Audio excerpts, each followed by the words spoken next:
காதுக்கு வர செய்தியெல்லாம் கேட்டால் கண்ணெல்லாம் இருண்டுக்கிட்டு வருது. ஆண்டவா, இது உண்மையாக இருக்கக்கூடாது, இது ஒரு பேய் கதையாக தான் இருக்கணும் அப்படின்னு சொல்லி எல்லா சாமியையும் வேண்டிக்கிட்டேன். ஒரு வேளை இது பேய் கதையாக இல்லாமல் நெசத்துக்கு இதை செய்யணும் அப்படின்னு நினச்சிட்டாங்கன்னு வைங்களேன், சம்மந்தப்பட்டவங்களும் சரி, அந்த சம்மந்தப்பட்ட கட்சிகளும் சரி, அது நடக்காமல் இருந்துச்சு அப்படின்னா அவங்களுக்கு நல்லது. ஒரு வேளை நடத்துவான், நம்ம நினச்சதை நடத்துவான், நம்மளை தாண்டி வேறு எவனும் இங்கே புதுசாக முளைச்சிடக்கூடாது அப்படின்ற ஒரு எண்ணத்தில் ஒரு வேளை இதை நடத்திட்டாங்கன்னு வச்சுக்கோங்களேன், நடந்துருச்சு. அதாவது எங்களுக்கு எந்த கவலையும் கிடையாது, எவனை பற்றியும் கவலை கிடையாது, எங்களுக்கு எங்களை பற்றி மட்டும்தான் கவலை அப்படின்னு நினச்சிட்டு ஒரு வேளை இதை செய்கிறதுக்கு துணிஞ்சிட்டாங்கன்னு வைங்களேன், இதோட அந்த 2 கட்சியும் குழி தோண்டி தமிழ்நாட்டில் புதைச்சிருவாங்க. நிஜமா சார், கொலை வரியில் காத்துக்கிட்டு கிடக்குறாங்க. அதாவது திமுகவும் அதிமுகவும் ஒன்று சேர்ந்து ஆட்சி அமைக்கிறதுக்கான ஒரு டிஸ்கஷனில் இருக்கிறாங்க அப்படின்னு சொல்லிட்டு வெளியில் பரவலாக பேசிக்கிட்டு வருது. அதை சொல்லக்கூடிய ஆட்களும் எவனும் சும்மா உட்காந்து புறணி பேசிக்கிட்டு இருக்கவன் கிடையாது, இருக்கிறத நல்லா ஆராய்ஞ்சு பேசக்கூடியவங்க. அதுக்கு ஏற்ற மாதிரி சில சம்பவம். அதுக்கு முன்னாடி கலாநிதி வீராசாமி இருக்காப்புல, எம்பி, திமுக எம்பி, அவர் தெளிவாக அவர் சொல்லியிருக்காரு. அஃபீஷியலாக அந்த சொல்ல முடியாது, ஏன்னா திடீர்னு எல்லாத்தையும் சொல்லிவிட்டு அது அவருடைய தனிப்பட்ட கருத்துன்றுவாங்க. நிறைய அந்த மாதிரிலாம் நடந்திருக்கு.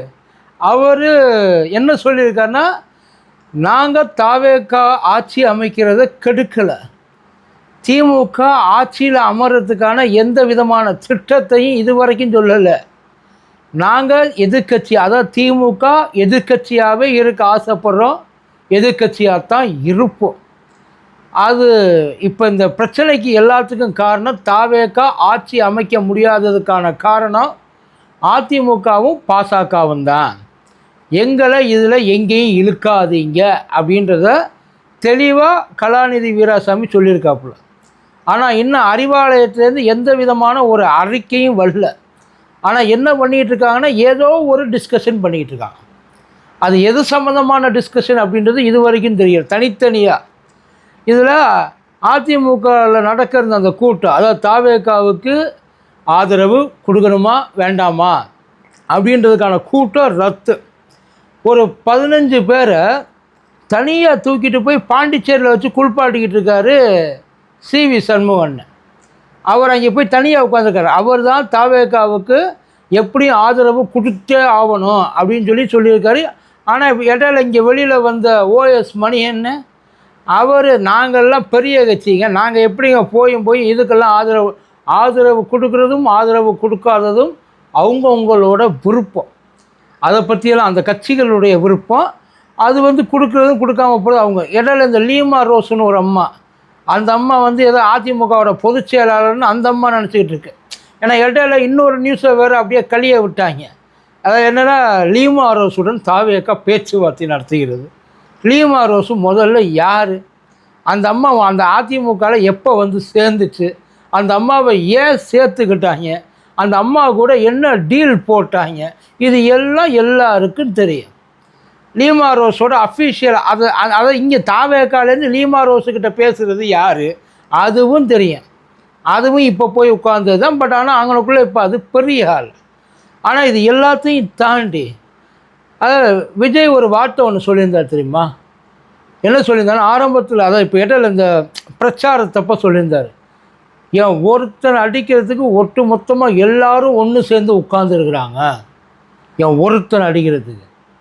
ஆக்சுவலி இந்த செய்தி நேற்றையிலேருந்தே வந்துச்சு. எது இந்த ஒருத்தனை அடிக்கிறது இல்லை, இந்த 2 பேரும் தாவேகாவை ஆட்சி அமைக்க விடாமல் பண்ணுறதுக்கு என்னென்ன வேலைகள் பண்ணலாம். ஆனால் அதை 2 தலைவர்களும் நிராகரிச்சிருக்காங்க. அது தப்பு, இது மக்கள் தீர்ப்பு, நம்ம மக்கள் தீர்ப்பை மதிக்கணும். இப்போ தாவேகா நாங்கள் எந்த விதமான ஒரு ஆதரவும் கேட்கல, அதிமுக ஆதரவு கொடுக்கலன்றது அடுத்து. நாங்கள் என்டிஏ கூட்டணிக்கிட்ட எந்த விதமான ஆதரவும் கேட்கலை. அது ஏன் அந்த டிசிஷன் அவங்க எடுத்திருக்காங்க, ஏன் அந்த ஆதரவு நிலைப்பாட்டு எனக்கு வேண்டாம், தயவுல ஆட்சி எனக்கு வேண்டாம் அப்படின்னு ஏன் எடுத்திருக்காங்கன்னா, இந்த 2 கட்சியும் வேண்டாம், அதாவது திமுகவும் அதிமுகவும் வேண்டான்னு சொன்னவங்க தான் தாவேக்காவுக்கு ஓட்டு போட்டிருக்காங்க. இல்லைன்னா அந்த 2 கட்சிக்கு ஏதாச்சும் ஒன்று ஓட்டு போட்டிருப்பாங்க இல்லை. அப்படி ஓட்டு போட்டவங்கள மதிக்கணுன்றதுக்காகத்தான் தாவேக்கா அதிமுகவோட ஆதரவு எங்களுக்கு தேவையில்லைன்று. இப்போ திமுகவுக்கு ஓட்டு போட்டவன் அதிமுக பிடிக்கல, தாவேக்கா பிடிக்கலன்றதுனால திமுகவுக்கு ஓட்டு போட்டான். அதிமுகவுக்கு ஓட்டு போட்டவன் எனக்கு திமுக வேண்டாம், தாவேக்கா வேண்டாம், அதிமுக தான் வேணும்னு சொல்லி அதிமுகவுக்காக ஓட்டு போட்டான். இன்றைக்கி அதாவது இவருக்கு என்ன அரசியல் தெரியும், இவருக்கு அரசியலில் என்ன அனுபவம் இருக்குது, இவரெல்லாம் என்னத்தை அரசாங்கத்தை நடத்தி கிழிச்சிருவார், இப்போலாம் நம்ம பேசணும்ல. அவருக்கு இருக்கிற அந்த ஒரு குறைஞ்சபட்ச அறிவுன்றதை விட நமக்கு ஓட்டு போட்டவங்களுக்கு நம்ம நேர்மையாக இருக்கணும். நமக்கு எதுக்காக ஓட்டு போட்டாங்கன்னு நமக்கு முதல்ல தெரியணும்ல. அதை செஞ்சுட்டு தானே அடுத்து அங்கே போய் உட்காரணும். அவருக்கு இருக்கிற அந்த ஒரு நியாயமான பேசிக் குவாலிட்டி அது நமக்கு இல்லை. நமக்கு ஆட்சியை பிடிக்கிறது தான் முக்கியம். யோசிச்சு பாரு. அதை எனக்கு உண்மையில் அதை கேட்குறப்ப இந்த படையப்பா படத்தில் ரம்யா கிருஷ்ணன் ஒரு டைலாக் சொல்லுவாங்கள்ல நாசரை பார்த்து. நாசர் காசுக்கு ஆசைப்பட்டு சொத்துக்கு ஆசைப்பட்டு இன்னொரு பொண்ணை கல்யாணம் பண்ணி பார்ப்பல. அப்போது போயிட்டு ரம்யா கிருஷ்ணன் சொல்லுவாங்க, உன் ஆசையை பற்றி தெரிஞ்சியே என்னையை பற்றி யோசிச்சு பார்த்தியா? இப்போ மக்கள் அதை ஏற்றுப்பாங்கன்னு நினைக்கிறீங்களா சார்? இந்த விஷயத்தை அதாவது நடந்துருச்சுன்னு நான் சொல்லலை, நடக்கும்னு சொல்லலை, நடந்துருச்சுன்னா இல்லை மக்களோட மனநிலை எப்படி இருக்கும்? ஒன்றும் இல்லை, குளத்தூரில் ஸ்டாலின் ஐயா தோற்றதுக்கு எல்லாரும் ஃபீல் பண்ணாங்க, எல்லா தரப்பு மக்களும் ஃபீல் பண்ணாங்க, எல்லா கட்சிகளும் ஃபீல் பண்ணிச்சு, ஒட்டுமொத்த தமிழ்நாடு. ஏன்னா அவர் எப்படி கடந்து வந்தவர். சாதாரணமாக அவருக்கு ஒன்றும் அந்த முதல்வர் பதவி உடனே தூக்கி கொடுத்துடல கலைஞர். கஷ்டப்பட்டு ரணப்பட்டு அவர் உழைச்சி வெயிட் பண்ணி அதுக்கப்புறம் தான் வந்தார். குளத்தூர் தொகுதிக்கு அவர் நிறைய. ஆனால் இப்போ ஒரு வேளை இந்த மாதிரிலாம் நடந்துருச்சுன்னு வைங்கள, உண்மையிலேயே ரொம்ப ஜாலியாக இருக்க போகிறது யார் தெரியுமா? விஜய் தான்.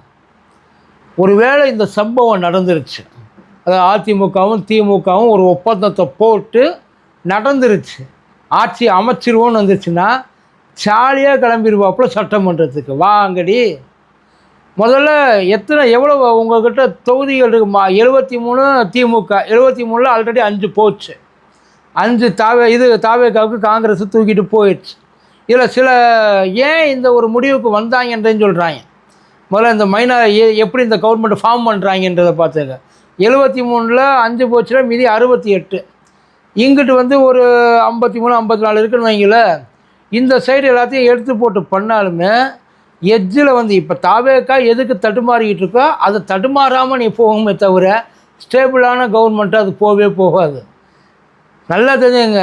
அதாவது காங்கிரஸ் கூட, விசிகா கூட, இப்போ இந்த முஸ்லீம் லீக் கூட, கம்யூனிஸ்ட்டு கூட எல்லாத்தையும் கூட்டணி வச்சுருக்க திமுகவும் சரி, அதிமுக பாஜக கூட, இந்த பக்கம் இவங்க கூட பாமக கூட, இந்த பக்கம் அந்த இதெல்லாம் வச்சுருக்காங்க இல்லைங்களா தமாக கூட, இவங்கெல்லாம் கூட்டணி. தமாக ஜெயிக்கலன்னு வைங்க, அது வேறு பிரச்சனை. இப்போ அதாவது நம்ம ஒன்றா இருப்போம்னு நினச்சிருக்க அந்த கூட்டணியை ஆட்சியை நடத்துகிறப்ப, ஆட்சியில் இருக்கிறப்ப 1008 பிரச்சனைகள் பண்ணோம், நிறைய அதிருப்திகள் வெளிவரும். திமுகவும் அதிமுகவும் ஒன்று சேர்ந்துச்சுன்னா எத்தனை நாளைக்கு தாங்கும்னு நினைக்கிறீங்க? கூடிய சீக்கிரம் அது ஆரம்பித்த 6 மாதமோ 1 வருஷமோ நான் ஆதரவை வாபஸ் வாங்கிக்கிறேன்னு சொல்லிட்டு கிளம்பி வந்துடுவாங்க. யாரோ ஒருத்தர் கிளம்பி வந்துடுவாங்க. டீலிங்லாம் நிறைய பேசியிருக்காங்களா? முதல் 2.5 வருஷம் அதிமுக ஆளட்டும், அடுத்த 2.5 வருஷம் திமுக ஆளட்டும், அது ஒரு எடப்பாடி பழனிசாமி முதலமைச்சராக இருக்கட்டும் முதல்ல, அடுத்து அப்பாவா பிள்ளையான்றது அதுக்கப்புறம் பேசிக்குவோம். இந்த டாக்கெல்லாம் சாதாரணமான இடத்துலேருந்து வரல சார். நிறைய அதாவது உள்ளுக்குள்ளே எதையும் அவசரப்பட்டு வெளியிடக்கூடாதுன்னு சொல்லி அதை நல்லா விசாரித்து 90% அதை சொல்கிறது நெசந்தான் அப்படின்றத நம்பிட்டு அதுக்கப்புறம் வருவாங்க பற்றிங்களா, அவங்க தான். இது நடக்கிறதுக்கு பாசிபிலிட்டி இருக்கா? இருக்குது. சரி, ஏன் இது நடந்துச்சு? அதாவது திமுக கிட்ட சொல்லாமல் கொள்ளாமல் காங்கிரஸ் டபக்குன்னு கலண்டுக்கிட்டு அது மாட்டுக்கு ஒன்று திமுகவுக்கு கலண்டு. இந்த முதலமைச்சர் பதவியேற்பு விழாவில், அந்த புது அரசாங்கம் பதவியேற்பு விழாவில் அந்த ராகுல் காந்தியை கூப்பிட்டு உட்கார வச்சதில் பாசகவுக்கு கலண்டு. இதில் இந்த அதிமுக எந்த இடத்துல உட்கார்ந்துருக்குன்னு பாருங்கள். எங்கே வந்துட்டால் எல்லாத்தையும் நோண்டு வாங்கிலோ, இல்லைப்பா, சொல்லலாம், சொல்ல முடியாது. அப்படி ஒரு வேளை நோண்டிட்டா அதுக்கு நம்ம என்ன பண்ணுறது? அந்த டைமில் இல்லை, அந்த பயம் இருக்கலாம்ல. ஒரு வேளை விஜய் ஆட்சி அமைச்சிட்டார், ஆட்சி அமைச்சிட்டா நம்ம இதை செய்வார் அதை செய்வார், நம்ம நிறையா விஷயங்களை நோண்டிக்கிட்டே இருக்கிறோம். எப்படி செய்வார், என்ன பண்ண போகிறான்ட்டு. அந்த மனுஷன், நான் என்னமோ நினச்சிட்டு வந்தேன்டா, இவங்க இப்படி வலிச்சு தொடச்சி கடிச்சு வச்சுருப்பாங்கன்னு எனக்கு எப்படி தெரியும்? இது திமுக பண்ண ஊழல், இது அதிமுக பண்ண ஊழல். இந்த 2 ஊழலையும் 2 பேரும் அண்டர்ஸ்டாண்டிங்கில் இத்தனை நாளாக பண்ணிகிட்டு இருந்திருக்காங்க அப்படின்னு சொல்லி மக்கள் முன்னாடி எடுத்து போட்டுட்டான்னு வைங்கள, என்னால் இதை செய்ய முடியாது, எனக்கு டைம் கொடுங்க, முடிஞ்ச வரையும் உழைக்கிற ஒரு பேச்சுக்கு. சார், அது எவ்வளோ பெரிய டேஞ்சர். அதாவது இப்போ நீங்கள் சேர்ற டேஞ்சருக்கு அந்த டேஞ்சர் எவ்வளோ பரவாயில்ல. அது எவ்வளோ பரவாயில்ல. எப்போயுமே வழக்கம் போல் ஆட்சியில் இருக்கிறவங்க, ஏற்கனவே இந்த ஆட்சியில் இருந்தவங்கள குறை கொட்டை எல்லாம் சொல்கிறதெல்லாம் உள்ளது தான். அவங்க மேலே பழிய தூக்கி போடத்தான் பார்ப்பாங்க. ஆனால் அவ்வளவு பயமாக போச்சா என்ன விஜயை பார்த்து? 2 கட்சிகள். ஐயா, இதுக்கு முன்னாடி இவர் ஒடிசாவோட சிஎம் இருந்தவர் நவீன் பட்நாயக்னு நினைக்கிறேன்.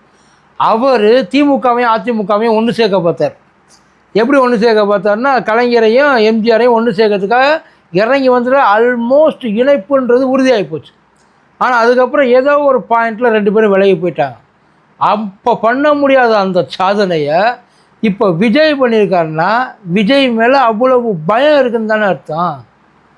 சார், இது பாசிபிள், இது வருமா? இதில் சில பேர் நிறைய முட்டெல்லாம் கொடுக்குறாங்க. இவங்க யார், இவன் அண்ணன் அவன் தம்பி, இப்போ 2மே திராவிடம் தானே, 2க்கு என்ன பெரிய இது எல்லாத்தையும். சார், எடப்பாடியை பற்றி என்ன பேசினாருன்னு ஸ்டாலினுக்கு ஞாபகம் இருக்கும், ஸ்டாலினை பற்றி என்ன பேசினான்னு எடப்பாடிக்கு ஞாபகம் இருக்கும். ஒருவேளை இந்த 2 பேரும் மறந்துட்டாலும் மக்கள் எல்லாத்தையும் ஞாபகம் வச்சுப்பாங்க. உண்மையிலே இதில் அதாவது ரொம்ப என்ஜாய் பண்ண போகிறது, இது நடந்துடணும்னு சொல்லி ரொம்ப வேண்டிக்கிட்டு இருக்கிறது விஜயா மட்டும்தான் இருக்கும். விஜய் ஒருவேளை நடந்துருச்சுன்னு வைங்கள, அதுக்கப்புறம் ஓட்டு கேட்டு ஊருக்குள்ளே போயிடுவியே நீங்கள். 2029 தூக்கி போட்டு மிதின்னு மிதிப்பாங்க. 2031 கேட்கவே வேண்டாம். இப்போதைக்கு ஒரு 34% தானே, 50%க்கு மேலே வாங்குவாங்க. பேலன்ஸ் 50 எங்கே தானே கேட்குறீங்க? இன்னொருத்தர் ரெடியாக வெயிட் பண்ணிகிட்டு இருக்கார், நாம் தமிழர் கட்சி சீமான். அவருக்கு ஒரு நல்ல வேலையாக நீங்கள் அதை செய்யணுன்றோம். செஞ்சீங்கன்னா முழுக்க சட்டசபையில் 2021 யங் பிளட்டாக எல்லாமே இருக்கும். இப்போ எப்படி விசிகா இருக்கோ, இப்போ எப்படி தேமுதிக இருக்கோ, இப்போ எப்படி பாமக இருக்கோ, அந்த மாதிரி அதிமுகவும் திமுகவும் உட்கார்ந்து இருக்கணும். ஒன்றும் இல்லாத ஒரு கட்சியாக, வெளியில் வர முடியாத ஒரு கட்சியாக, ஒரு லிமிட்டேஷனுக்குள்ளே சுற்றிக்கிட்டு இது நடக்கக்கூடாதுன்றது தான் எங்களோட இதுவும். இவ்வளோ பெரிய ஒரு எக்ஸ்பீரியன்ஸு, இவ்வளோ பெரிய ஒரு அனுபவம், இவ்வளவு நாள் மக்கள் அந்த சேவையில் இருந்துட்டு இத்தனை அரசாங்கத்தை அமைச்சு ஆண்டு ஒரு தமிழ்நாட்டுக்குன்னு ஒரு தனித்தன்மை இருக்குது சார், தனித்தன்மை இருக்குது. தமிழ்நாட்டை பார்த்து ஏன் இத்தனை பேர் வேந்தினிக்க? நம்மள்கிட்ட இருக்க அந்த அரசியல் நாகரிகம் வேறு எவன்கிட்டையுமே கிடையாது. நம்மள்கிட்ட இருக்க அந்த அரசியல் மாண்பு எவன்கிட்டையுமே கிடையாது. மக்கள் தீர்ப்பை ஏற்றுக்கிறோம்னு 2 பேரும் சொன்னீங்கல்ல, ஐயா ஸ்டாலின்னு சொன்னார், ஐயா எடப்பாடியும் சொன்னார். அப்படி மக்கள் தீர்ப்பை ஏற்றுக்கிறாங்க என்ன பண்ணணும்? மக்கள் தீர்ப்புக்கு என்ன செய்யணுமோ, அதுக்கு எந்த விதத்தில் உதவியாக நிற்கணுமோ, பக்கத்தில் நின்று அதை நிறைவேற்றணுமோ அதை தானே செய்யணும். அதை விட்டு இவனை எப்படி தூக்கி அடிக்கலாம்? ஒரு டைலாக் ஒன்று சொல்லுவாங்க சிவாஜி படத்தில், அது நம்ம தலைவர் நடிச்சிருப்பாப்புல, அது அந்த குத்திட்டு போனப்போ சொல்லுவான், எதிரிகளை நம்ம உருவாக்குறது இல்லை சார், அது அவங்களாம் நம்ம தான் உருவாக்குறோம். அதே மாதிரி சும்மா இருந்ததால் அவன் ஏதாச்சும் ஒன்று பண்ணி இது பண்ணியிருப்பான், இப்போ அவனை சொரிஞ்சு விட்டு சூப்பர் ஸ்டார் ஆக்கிவிட்டு, இப்போ அதே வேலையைத்தான் நீங்கள் எல்லோரும் சேர்ந்து பார்த்துட்ருக்கீங்க. இது பண்ணால் மக்களோட மனசில் நீங்கள் எங்கே இருப்பீங்கன்னு மட்டும் நினச்சி பாருங்கள். கேவலப்பட்டு காரி துப்பி அனுப்பிச்சுடுவாங்க. ஆனால் இதெல்லாம் அவங்களுக்கு நல்லா தெரியும், இப்படிலாம் நடந்தால் இந்த ரியாக்ஷன் மக்கள்கிட்ட இருக்கும். இதுலேருந்தே பாடம் கற்றுட்டு இருப்பீங்க, எந்த அளவுக்கு அடித்து விரட்டியிருக்காங்கன்ட்டு. உங்கள் மேலே மரியாதை இல்லாமல் இல்லை, ஆட்சி பிடிக்காமல் ஒரு வாய்ப்பு கிடைக்கட்டும் வரட்டும்னு நினச்சி பண்ணியிருக்காங்க. ஆனால் இதுக்கு மேலே இதை மதிக்காமல் நீங்கள் செஞ்சீங்கன்னு வைங்கள, மக்கள் கோவப்பட்டு தூக்கி எறிகிறது ரொம்ப நாள் ஆகாது சார். கஷ்டப்பட்டாலும் பரவாயில்ல, இந்த ஆள் வந்து எங்களை வந்து ஒழுங்காக ஆளத் தெரியாது. விஜய் சொல்கிறேன், ஆளத் தெரியலனாலும் பரவாயில்ல, நீங்கள் மட்டும் வரவே கூடாதுலான்ற ஒரே எண்ணத்தில் குறிக்கோளாக இருப்பாங்க. பார்த்துக்கங்க.